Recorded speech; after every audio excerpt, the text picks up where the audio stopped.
I mean, another successful year in terms of, I think, results, being one of the top-rated teams in the country. I think we ended at 5 nationally at the end of the regular season. Another year, to get the auto bid as well. Only one of 2 teams to get that in the Southeast region, with us in Florida again this year. So things like that, I mean, things like that help, make you feel a little bit better.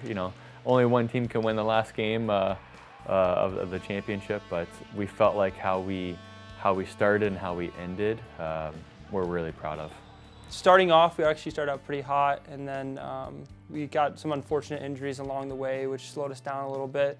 But with those injuries and with the adversity that we faced, I felt that we did a really good job of sticking together as a team and starting to dial down on our habits. It's a pretty tall order to go to nationals for the seniors graduating 4 years in a row.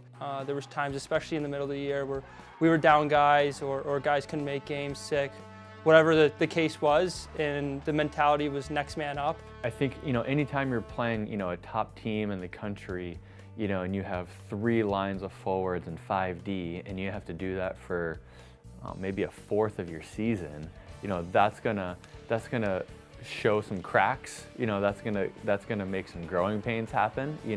There's gonna be some frustrations on the player end and on the coaching end, but also it's like, hey, how can we filter those frustrations to, like, how is this helping us look more like Jesus at the end of the day? It's really a blessing to be able to use hockey as a vehicle to share the gospel with other teams, because obviously growing up, I just playing like club hockey, the culture is not the best, and so being able to play at Liberty is a pretty special opportunity, because you're in an atmosphere with a bunch of guys in the locker room who are like-minded, serious in their faith, and it's been really a blessing to be able to grow together spiritually, but also represent Christ on the ice. After the game, when we pray with teams and have the opportunity to have conversations with them, and just the way we speak, the way we act, the way we play, and our compete is, it's truly a blessing to use the bodies that God has given us to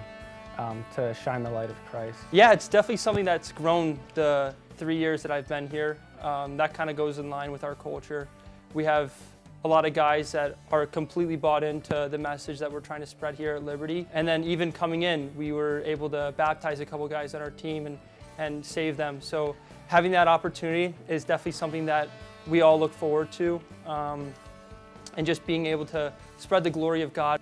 We kind of made a play off of Liberty's mission of training champions for Christ. Our mission, mission statement at D2 for the last couple of years has been building a legacy of champions. And I think for us, pawning off of, champions for Christ, I think for us having a unique ability to, regardless of where we are, we should be sharing the gospel and, being who we are. But I think, having a lot of the guys, already believe, but having it in an environment where we can talk about it on a daily basis, where we can pray multiple times a day together, where we can just be unapologetically who we are, I think that creates twofold. One, the ability to grow deeper, but also, the potential threat of like being comfortable with that also too. And so I think God giving us the adversity, especially through sport, allows us to almost not be comfortable, and continuing to grow, continuing to give us discipleship in all different aspects of life, which is at the end of the day why we love playing a game like hockey too.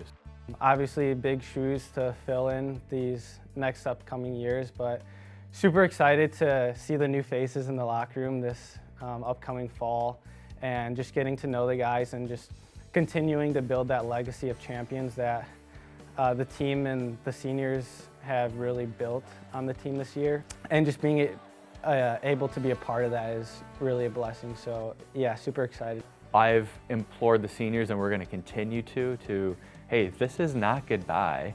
If anything, we might like you even more, or we might call you even more, or so making sure that they're still plugged into what the team is doing, giving back, whether it's their time or their resources too, and then making sure those new guys coming in be like, why is this guy calling us? Or why is this guy writing this letter to us? Like, he's not even here.